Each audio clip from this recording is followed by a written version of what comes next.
جب ہانیہ کا چھپا ہوا زخم سامنے آیا تو سہیل کی روح تک کانپ گئی۔ ابتدا اس کہانی کی جڑیں اس دن سے پھوٹتی ہیں جب سہیل نام کا لڑکا اپنے دل کے اندر بند خاموشیوں کے ساتھ اپنی زندگی گزار رہا تھا، اور اس کی دنیا اس وقت بدل گئی جب اس کے سامنے پہلی بار ہانیہ آئی، اور یوں لگا کہ وقت رک گیا اور سانسیں کسی نامعلوم احساس میں گھیر لی گئیں، اور یہیں سے اس کی کہانی کی اصل رونق اور اصل دکھ دونوں نے ایک ساتھ جنم لیا، کیونکہ محبت کبھی سیدھی راہ نہیں دیتی اور اس دل کی دھڑکنیں کبھی آسانی کا فیصلہ نہیں سناتی۔ اور سہیل اور ہانیہ کے درمیان جو پہلی نگاہ اٹھی اس میں روشنی بھی تھی، درد کا بیج بھی تھا، اور یہیں سے وہ سفر شروع ہوا جو آگے جا کر ان دونوں کے صبر اور برداشت کو آزماتا چلا گیا۔ اور جب ہانیہ کے گھر کی سخت ماحول والے دن آئے تو اس کے اندر خوف بھی بڑھا اور امید بھی کم ہوتی گئی، اور سہیل ہر روز اسے اس امید کے ساتھ دیکھتا کہ شاید آج ہانیہ کے چہرے پر وہ مسکراہٹ لوٹ آئے جو اس کی پہلی ملاقات والی شام نے اسے دی تھی۔ اور ہانیہ اس اندرونی جد و جہد میں پھنسی ہوئی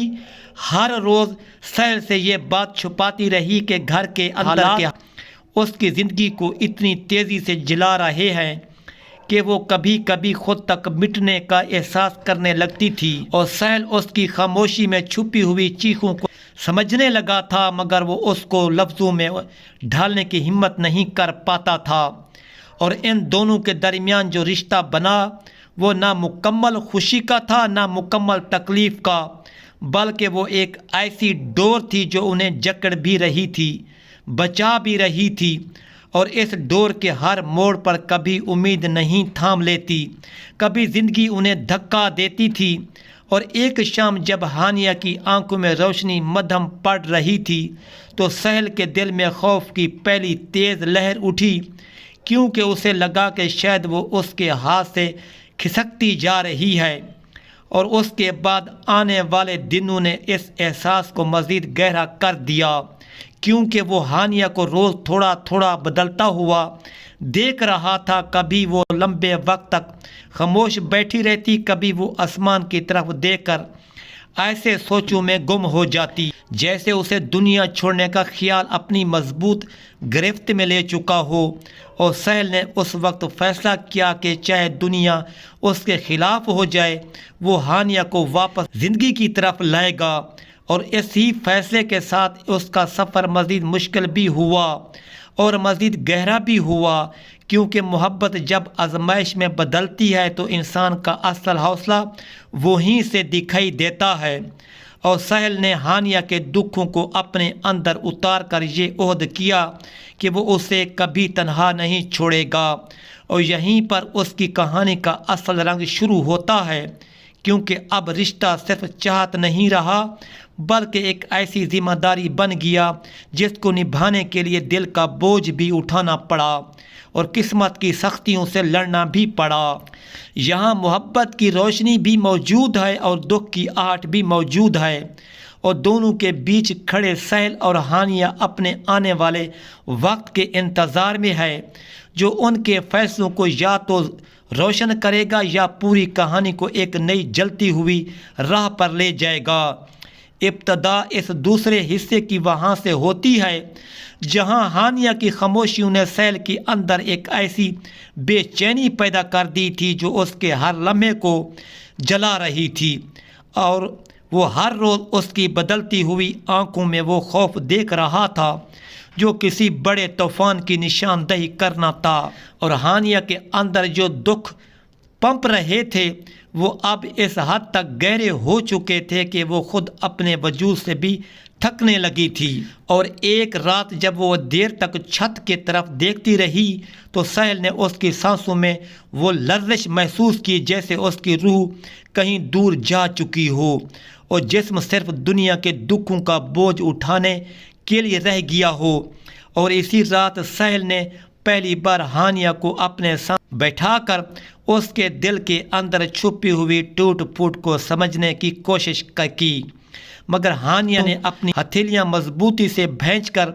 صرف ایک جملہ کہا کہ کچھ ایسی چیزیں ہیں جو تمہیں بتا نہیں سکتی، اور وہ جملہ سہیل کے دل کو کسی تیز دھار کی طرح کاٹ گیا۔ اور اس کے بعد آنے والے دنوں میں ہانیہ کے اندر کی تھکن اس کے چہرے پر مزید واضح ہوتی گئی، اور وہ پہلے کی طرح ہنسنے کی بھی کوشش نہ کرتی بلکہ ہر چیز سے دور ہوتی گئی، جیسے زندگی نے اسے ایک ایسے اندھیرے میں دھکیل دیا ہو جہاں سے وہ نکلنا بھی نہ چاہتی ہو۔ اور سہیل اسے ہر لمحہ تھامنے کی کوشش کرتا، مگر ہانیہ کے اندر کا بوجھ اتنا سنگین تھا کہ اس کا بوجھ پکڑتے ہوئے بھی وہ ڈرنے لگتی، جیسے اسے کسی ایسی سزا کا خوف ہو جو ابھی باقی ہو۔ اور ایک دن اس کے گھر میں ایسی تلخی پیدا ہوئی کہ ہانیہ نے اپنے آپ کو کمرے میں بند کر لیا، اور اس کی روحانسی آواز دیواروں سے گونجتی رہی، اور سہیل بیر کھڑا بے بسی کے ساتھ سنتا رہا، اور وہ لمحہ اس کے لیے کسی قیامت سے کم نہ تھا، کیونکہ وہ پہلی بار یہ محسوس کر رہا تھا کہ ہانیہ کے اندر کوئی ایسا زخم ہے جیسے اس نے چھپا کر رکھا ہو، اور جو اب اسے اندر سے ختم کر رہا تھا۔ اور اگلی ہی صبح جب ہانیہ نے سہیل سے نظریں چرانے کی کوشش کی تو سہیل نے اس کے ہاتھ پکڑ کر اسے روک لیا، اور ہانیہ کی آنکھوں میں ایک ایسی ٹوٹی ہوئی روشنی تھی جو کسی بجھنے چراغ کی آخری سانس جیسی لگ رہی تھی۔ اور اس نے آہستہ آواز میں کہا کہ شاید میں تمہارے لیے وہ خوشی نہیں لا سکتی جس کا تم انتظار کر رہے ہو۔ اور سہیل کا دل اس لمحے ایسے ڈوبا کہ اسے لگا کہ زمین اس کے قدموں کے نیچے سے کھسک گئی ہو، اور اس نے ہانیہ کے چہرے کو تھام کر کہا کہ میں تم سے خوشی نہیں مانگتا، میں تمہیں خود زندگی کے ہر دکھ سے نکال کر خوشی دوں گا۔ مگر ہانیہ کی آنکھوں میں وہ یقین واپس نہ آیا جو کبھی پہلی ملاقات کے دن چمکا تھا۔ اور یہیں سے اس کہانی کا دوسرا پہلو کھلتا ہے، وہ پہلو جس میں محبت صرف رومانٹک احساس نہیں رہتی بلکہ ایک ایسی جنگ بن جاتی ہے جیسے لڑنے کے لیے انسان کو اپنا آپ بھی گروی رکھنا پڑتا ہے۔ اور سہیل اب اسی جنگ کے دروازے پر کھڑا تھا جہاں سے واپسی آسان نہ تھی، اور آگے بڑھنے کے لیے اسے وہ درد سہنا تھا جو آنے والے حصوں میں اس کی کہانی کو مکمل بدل کر رکھ دے گا۔ ابتدا اس تیسرے حصے کی اس موڑ سے ہوتی ہے جہاں سہیل کے اندر کا سکون مکمل طور پر ٹوٹ چکا تھا، اور وہ ہر گزرتے دن کے ساتھ ہانیہ کی ڈوبتی ہوئی حالت کو دیکھ کر ایسے بے بس ہو گیا تھا جیسے اس کے ہاتھ میں ریت بھر دی گئی ہو اور وہ چاہ کر بھی اسے سنبھال نہ پا رہا ہو۔ اور وہ ہانیہ کے اندر جو خاموش زخم تھے وہ اب اس حد تک گہرے ہو چکے تھے کہ اس کی سانسیں بھی جیسے بوجھ بننے لگی تھیں، اور اس کے ہر لفظ کے پیچھے ایک ایسی تکلیف چھپی تھی جو انسان کی روح کو کانٹوں سے بھر دے۔ اور سہیل اسے دیکھتے ہوئے اندر سے اس قدر ٹوٹنے لگا کہ راتوں کو جاگ جاگ کر وہ خود اپنے دل کی دھڑکنوں سے لڑنے لگا، جیسے اس کا جسم اور دل دونوں اس کا دکھ بوجھ برداشت کرنے سے انکار کر رہے ہوں۔ اور ایک دن جب ہانیہ گھر کے سین میں بیٹھی زمین کو گھورتے ہوئے ایک پتھر کو انگلیوں سے رگڑ رہی تھی تو سہیل نے پہلی بار اس کے چہرے پر ایسی بار دیکھ لی تھی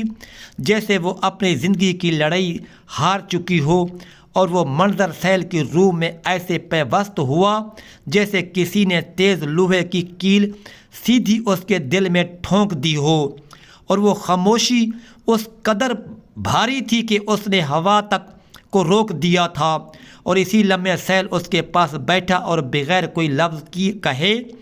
اس کے ہاتھ پر اپنا ہاتھ رکھا، مگر ہانیہ نے وہ ہاتھ جھٹکے سے پیچھے کر لیا جیسے اسے اس لمحے سے بھی ڈر لگنے لگا ہو۔ اور یہ جھٹکا سہیل کے لیے وہ لمحہ تھا جب اسے پہلی بار محسوس ہوا کہ ہانیہ صرف خوف زدہ نہیں ہے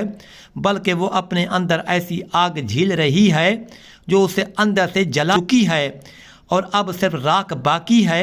اور اس راکھ کو چھونے سے بھی اس کا وجود ٹوٹنے لگتا ہے۔ اور رات کو جب سہیل ہانیہ کے دروازے کے بہر بیٹھا اس کو دیتی ہے آنسوں کی آواز سنتا رہا تو اسے محسوس ہوا کہ شاید وہ کچھ چھپانے کی کوشش نہیں کر رہی، بلکہ وہ خود کو ختم کرنے کی اس مقام تک پہنچ گئی ہے جہاں انسان لفظوں سے نہیں چیختا بلکہ سانسوں سے چیختا ہے۔ اور اگلے دن ایک واقعہ ایسا ہوا جس نے اس کہانی کی گہرائی کو ایک نئے زخم کی طرف کھول دیا، کیونکہ ہانیہ کے بھائی نے سیل کو روکتے ہوئے سخت آواز میں کہا کہ اس گھر کے حالات تمہارے سہارے سے نہیں بدلیں گے، اور ہانیہ کی زندگی میں جو کچھ ہو رہا ہے وہ تم سے دور رہ کر ہی بہتر ہے۔ اور وہ الفاظ سہل کے لیے ایسے گرے جیسے کسی نے پوری دنیا اس کے اوپر پھینک دی ہو، اور ہانیہ وہیں کھڑی خاموشی سے سب سنتی رہی، اور اس کی آنکھوں میں جو نمی تھی وہ اس بات کی گواہی دے رہی تھی کہ وہ خود بھی نہیں جانتی کہ اس کی وجود کا فیصلہ کون کر رہا ہے، اور کس درد نے اسے اس حد تک مجبور کر دیا ہے کہ وہ خود اپنے دل کی آواز بھی سننے سے ڈرنے لگی ہے۔ اور وہ اس دن رات کو سہل نے آسمان کی طرف دیکھتے ہوئے ایک ایسا ٹوٹا ہوا عہد کیا کہ چاہے دنیا اس کے خلاف کیوں نہ ہو جائے، وہ ہانیہ کے اندر چھپی ہوئی اس جلن کی وجہ تک ضرور پہنچے گا، اور وہ سچ ضرور نکالے گا جو اسے اندر سے ختم کر رہا ہے۔ اور اسی جستجو کے آغاز کے ساتھ اس کہانی کا تیسرا حصہ یہاں ایک ایسے موڑ پر تھم جاتا ہے جہاں جذبات صرف لفظ نہیں رہتے بلکہ تیز زخموں کی طرح محسوس ہونے لگتے ہیں، اور آگے بڑھنے کے لیے اب سہل کو وہ سچ سہنا پڑے گا جو شاید اس کی پوری زندگی کو بدل دے گا۔ ابتدا اس آخری حصے کی اس لمحے سے ہوتی ہے جہاں سہل کی برداشت کی آخری دیوار بھی گر چکی تھی، اور وہ اس ایک سچ کی تلاش میں اپنے دل کو زخمی کرتے ہوئے اس مقام تک آ گیا تھا جہاں انسان خود کو بھول کر صرف اس شخص کے درد کا وزن اٹھاتا ہے جسے وہ اپنی مکمل سانسوں سے چاہتا ہے۔ اور اسی رات جب ہانیہ کی حالت پھر بگڑی تو سہل نے بغیر دیر کیے اسے وہاں لے جا کر بٹھایا جہاں دونوں پہلی بار ملے تھے، اور اسی لمحے ہانیہ کی آنکھوں میں جو لرزش تھی وہ اب پہلے سے کئی گنا زیادہ گہری ہو چکی تھی، اور وہ سہل کو دیکھ کر ایسے لگ رہی تھی جیسے اس کے اندر برسوں سے دبے ہوئے لفظ اب خود کو توڑ کر باہر آنے کے لیے تڑپ رہے ہوں۔ اور سہل نے دھیرے سے اس کے سامنے بیٹھ کر کہا کہ اگر تم چاہو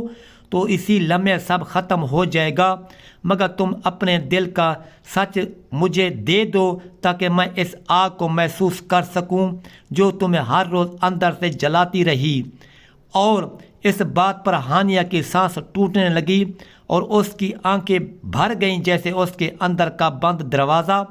برسوں بعد خود بخود کھل گیا ہو، اور اس نے دھیمی آواز میں کہا کہ میری زندگی میں وہ زخم تھا جسے